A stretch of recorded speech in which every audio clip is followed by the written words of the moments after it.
पूजा करने का सही तरीका जो बदल देगा आपका भाग्य। ऐसी तो पूजा करने के कई तरीके हैं, लेकिन क्या आप जानते हैं कुछ विधि विधान ऐसे भी हैं जो आपका भाग्य बदल देंगे, जिनमें से पहला है प्रणाम। प्रणाम करने का सही तरीका। श्रीमद् भागवत गीता में बताया गया है कि पूजा करते समय कभी भी एक हाथ से प्रणाम नहीं करना चाहिए। ऐसा करने से मनुष्य के सभी पुण्य खत्म हो जाते हैं। प्रणाम हमेशा दोनों हाथ एक साथ जोड़कर करना चाहिए। वहीं इसके अलावा अपने पिता और अपने बड़े भाई को लेटकर प्रणाम करना चाहिए और माता के सामने झुककर प्रणाम करना चाहिए। जप करते समय ध्यान रखें ये बात। शास्त्रों में बताया गया कि जप करते वक्त हमेशा दाहिने हाथ को कपड़े से या फिर गौमुखी से ढककर रखना चाहिए। जप के बाद आसन के नीचे की भूमि को छूकर पूजा करना चाहिए। साथ ही ये भी ध्यान रखें कि कभी भी कोई वस्तु या फिर दान बाएं हाथ से ना करें। इनके लिए हमेशा दाहिने हाथ का ही उपयोग करें। इस तरह चरण स्पर्श करना होता है पाप। दोस्तों, पुराणों के अनुसार चरण स्पर्श करने का भी विधान बताया गया है। कभी भी ऐसे मनुष्य के चरण स्पर्श नहीं करना चाहिए जो सो रहा हो। सनातन धर्म के अनुसार लेटे हुए मनुष्य के पैर तभी छूने जब उसकी मृत्यु हो चुकी हो। सोते हुए व्यक्ति के चरण स्पर्श करना पाप के समान माना गया है। ऐसे मिलता है 100 गुना फल। भगवान के नाम का जप करते समय हमेशा ध्यान रखना चाहिए कि होठ या फिर जीभ ना हिले। इस तरह से जप करने की प्रक्रिया को उपांशु जप कहते हैं।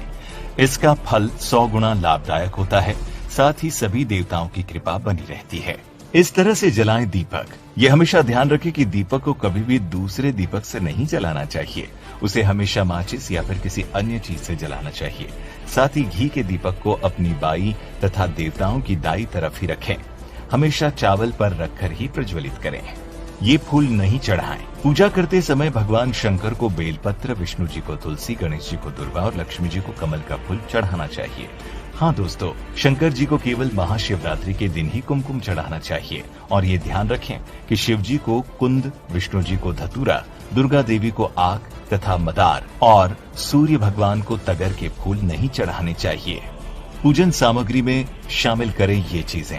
हमेशा ध्यान रखें पूजा करते समय आपका मुख पूर्व की तरफ करके बैठे हो और अपने बाईं तरफ घंटा, धूप और दाईं तरफ शंख, जलपात्र और पूजन सामग्री रखें।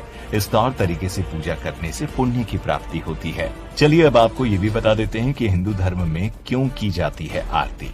आरती के महत्व के बारे में हमारे स्कंद पुराण में कहा गया है कि आरती का मतलब होता है संगीत के माध्यम से ईश्वर की पूजा करना और भगवान से आशीर्वाद लेने के लिए गीत गाना। आपको बता दें, स्कंद पुराण के अनुसार विष्णु जी ने स्वयं कहा था कि जो भी व्यक्ति कई बत्तियों और घी से भरे हुए दीपक को जलाकर मेरी आरती उतारेगा वो कई सालों तक स्वर्गलोक में निवास करेगा। आरती के लिए आटे का दीपक बहुत ही शुभ माना जाता है।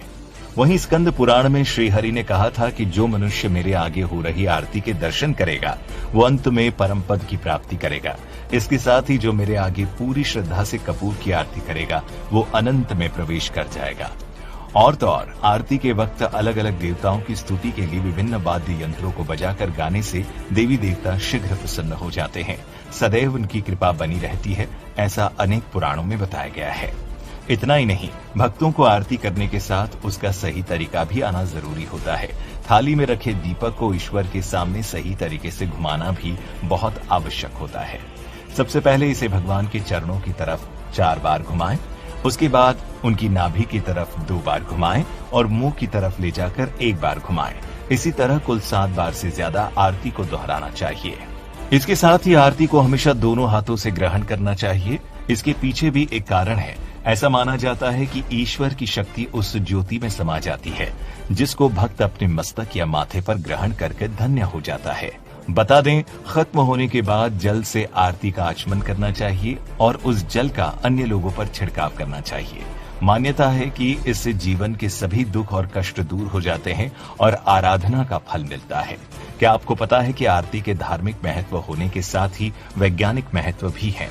आरती की थाली में जहां रुई, घी, कपूर, फूल, चंदन रखा जाता है, जिसमें रुई को सबसे साफ और शुद्ध माना जाता है, वैसे ही चंदन और कपूर भी शुद्ध पदार्थ में आता है। इसी तरह दूध से बना घी सबसे साफ और शुद्ध होता है। जैसे ही रुई घी में डुबाकर जलाई जाती है, आसपास का वातावरण सकारात्मक शक्तियों से भर जाता है और सारी नकारात्मक ऊर्जा खत्म हो जाती है। इससे हमारे पूरे शरीर की व्यवस्था सक्रिय रहती है और हमें ऊर्जा मिलती है, जिससे रक्त संचार संतुलित रहता है।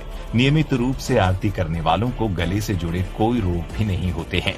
इसके साथ ही व्यक्ति का जीवन मंगलमय बीतता है। अगर आपको पहले से किसी भी बात की जानकारी थी तो नीचे हमें कमेंट करके जरूर बताएं।